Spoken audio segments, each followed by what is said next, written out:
So our new chapter is substance in the surrounding, their state and properties. म्हणजे आपल्या सभोवताली असणारे जे पदार्थ आहेत त्यांची जी स्थिती कोणती आहे, सॉलिड, लिक्विड और गॅस, आणि प्रॉपर्टीज म्हणजे त्यांचे गुणधर्म, हे सगळं आपण अभ्यास करणार आहोत. आता ओव्हरऑल जर पाहिलं तर तुम्हाला एक व्याख्या दिली आहे पहा. When a substance changes from one state to another, the process is called as change of state of that substance. म्हणजे एखादा पदार्थ आहे, जसं की एक्झाम्पल आपण बर्फ घेतला, ओके, आईस. तर मला माहित आहे की बर्फ जर आपण फ्रीजच्या बाहेर घेतला तर तो बर्फाचं काय होतं त्या ठिकाणी, पाणी. म्हणजे त्याची जी फिजिकल स्टेट होती अगोदर तो स्थायी अवस्थेमध्ये होता, म्हणजे सॉलिड होता, आणि तो कशामध्ये ट्रान्सफर झाला, लिक्विड. म्हणजे याचा अर्थ काय झाला की जेव्हा एखादा सबस्टन्स एका स्टेट मधून अनदर स्टेट मध्ये, म्हणजे जसं की आता सॉलिड मधून तो कशामध्ये कन्वर्ट झाला, लिक्विड मध्ये, तर असं होत असेल तर याला काय म्हणायचं, चेंज ऑफ स्टेट. काय म्हणायचं याला, चेंज ऑफ स्टेट. देन पुढचा पॉइंट आहे की the state of substance changes if heated और कोल्ड. आता असं आहे का की एखाद्या पदार्थाला जर आपण फक्त उष्णता दिलीच तरच त्याची भौतिक अवस्था बदलते, असं आहे का, नाही. तर एखाद्या वेळेस आपण थंड केल्यावर सुद्धा पदार्थाची स्टेट बदलू शकते. जसं की आता मी तुम्हाला उदाहरण सांगितलं होतं की आपण बर्फाला बाहेर ठेवलं म्हणजे त्याला आपण उष्णता दिली वातावरणात, त्याच्यामुळे काय झालं, त्याचं रूपांतर पाणी, म्हणजे सॉलिड मधून ते काय झालं, लिक्विड. पण तेच पाणी जर आपण फ्रीज मध्ये पुन्हा ठेवलं आणि त्या पाण्यापासून आपण काय बनवू शकतो, बर्फ. म्हणजे आपण त्याला काय केलं, थंड केलं. काय केलं, थंड केलं. म्हणजे पदार्थाची जी स्थिती असते है ना, पदार्थाची जी स्टेट आहे कोणत्याही सबस्टन्सची, तर ती चेंज करण्यासाठी आपल्याकडे दोन ऑप्शन आहेत. पहिला ऑप्शन कोणता आहे, हीट, म्हणजे त्या पदार्थाला काय देणे, उष्णता देणे. दुसरा आहे कोल्ड, म्हणजे त्या पदार्थाला काय करणे, थंड करणे. असे दोन गोष्टी आहेत. Every substance in our surrounding is found in either solid, liquid और गॅसियस स्टेट. म्हणजे आपल्या सभोवताली असणारे पदार्थ जे आहेत तर ते तीन पैकी एका स्टेट मध्ये असतील. एक तर ते सॉलिड म्हणजे स्थायी रूप अवस्थेमध्ये असतील, लिक्विड द्रवरूप अवस्थेमध्ये असतील, किंवा गॅसियस स्टेट म्हणजे वायुरूप अवस्थेमध्ये सुद्धा ते असू शकतात. जसं की आपल्या आजूबाजूला ऑक्सिजन, कार्बन डायऑक्साइड, नायट्रोजन, हे सर्वच्या सर्व कोणत्या स्टेट मध्ये आहे, गॅसियस स्टेट. पाण्याची वाफ असेल, वॉटर स्टीम, तर ही सुद्धा काय आहे, गॅसियस स्टेट आहे. त्यानंतर in 19th century the scientist J. Willard Gibbs showed that characteristic properties of substance depend on physical state and the arrangement of particles in it.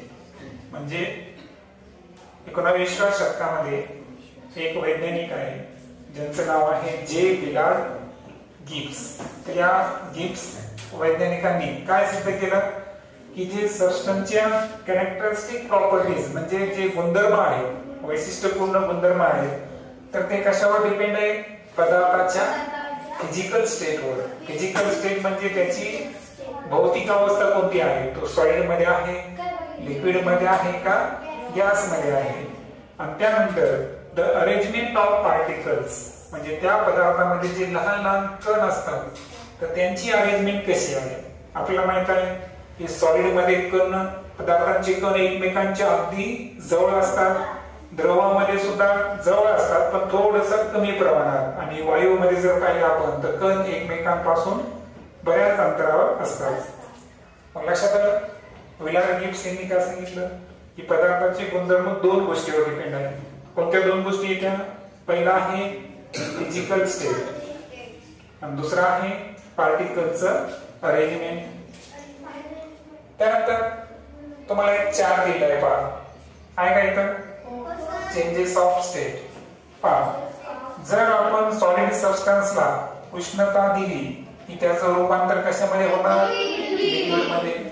Liquid सबस्टन्सला जर आपण हीट केलं तर त्याचं रूपांतर गॅसमध्ये होणार। याच्या उलट गॅसला जर आपण कुलिंग म्हणजे थंड केलं तर त्याचं रूपांतर कशामध्ये होणार? लिक्विडमध्ये। आणि लिक्विडला जर अजून आपण थंड केलं तर त्याचं रूपांतर कशामध्ये होणार? सॉलिडमध्ये। तर अशा पद्धतीचं हे चेंजेस ऑफ स्टेट। त्यानंतर एक चार्टचा शेवटी आपण अभ्यास करू। आता आपल्याला 3 स्टेट पाहिल्या आपण, सॉलिड, लिक्विड आणि गॅस।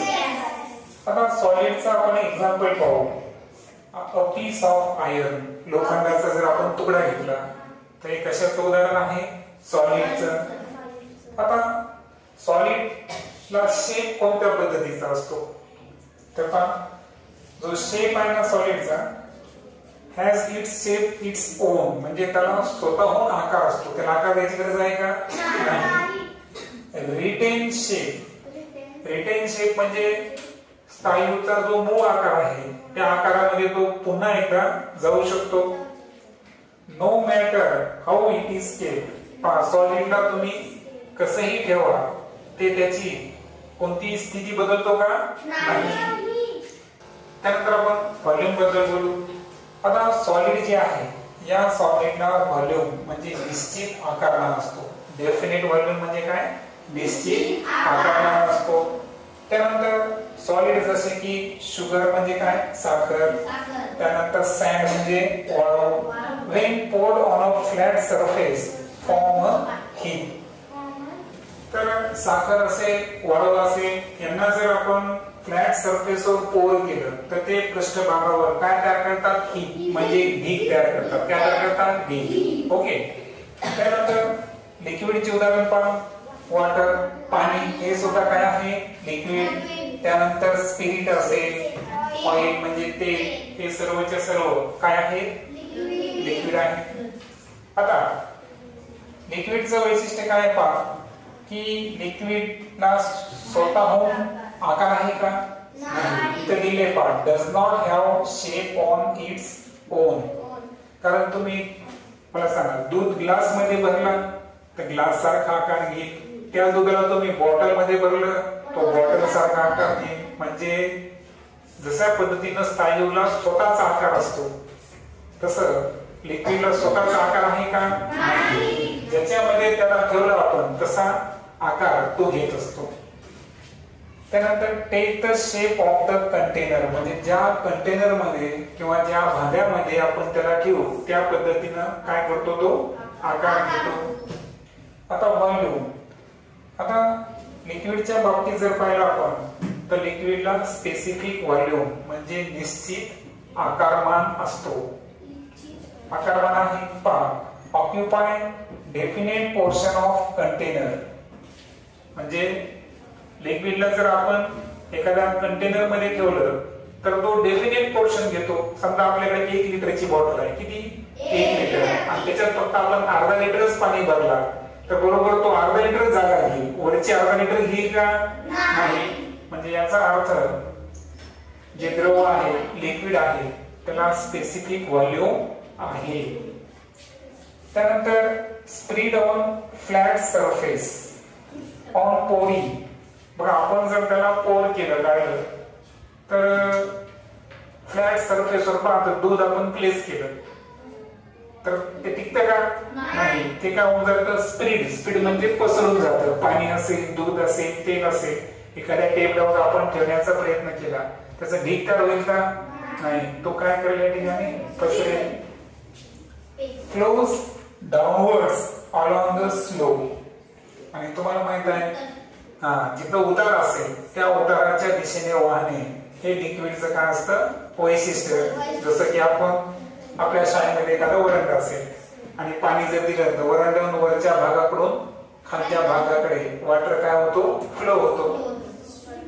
शेवटी पाहू आपण गॅसेस, जसं की याचं उदाहरण आहे आपल्या आजूबाजूची हवा, हवेमधले नायट्रोजन, ऑक्सिजन, कार्बन डायऑक्साइड, हे सर्वच्या सर्व काय आहे? गॅस आहे। गॅसला स्वतःचा शेप नसतो, does not have on shape, स्वतःचा आकार आहे का? आता या रूम मध्ये ऑक्सिजन आहे, आपण ऑक्सिजनचा स्पेसिफिक आकार बघू शकतो का? म्हणजे त्याला स्पेसिफिक आकार नसतो, तो इकडे तिकडे कुठेही जाऊ शकतो है ना. त्याला दिशा आहे का?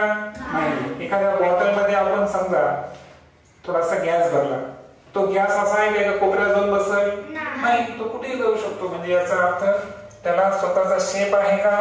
नाही. Occupy all the available space, म्हणजे जेवढी जागा त्याच्याकडे असेल ती सर्वच्या सर्व जागा व्यापण्याचा काय करतो तो? प्रयत्न करतो. त्यानंतर गॅसेस जे आहे does not have definite volume, पण त्यांना निश्चित आकार पण नाही आणि निश्चित आकारमान सुद्धा नाही. व्हॉल्यूम सुद्धा निश्चित आहे का? नाही.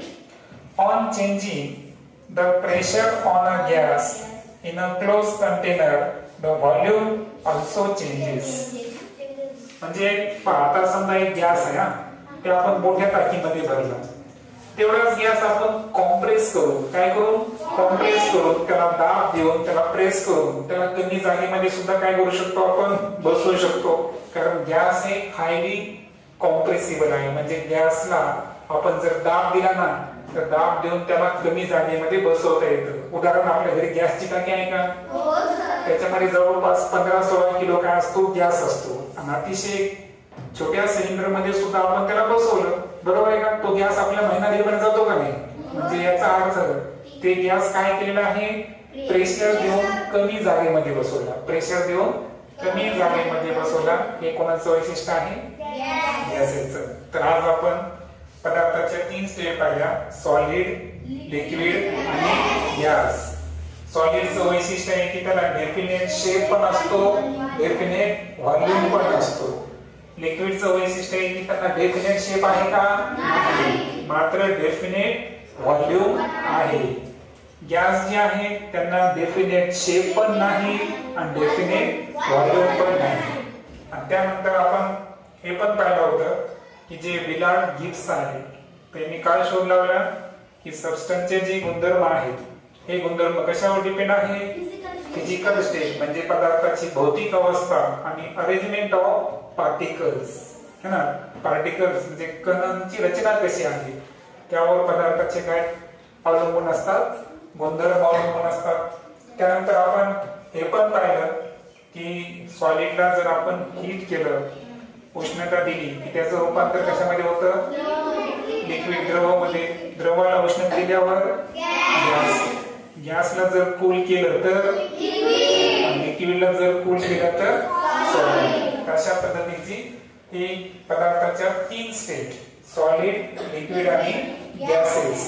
तर याबद्दल आपण हे डिस्कशन केलं. नेक्स्ट व्हिडिओमध्ये उद्या आपण heat and change of physical state या संदर्भात थोडंसं डिटेलमध्ये डिस्कस करू. ओके.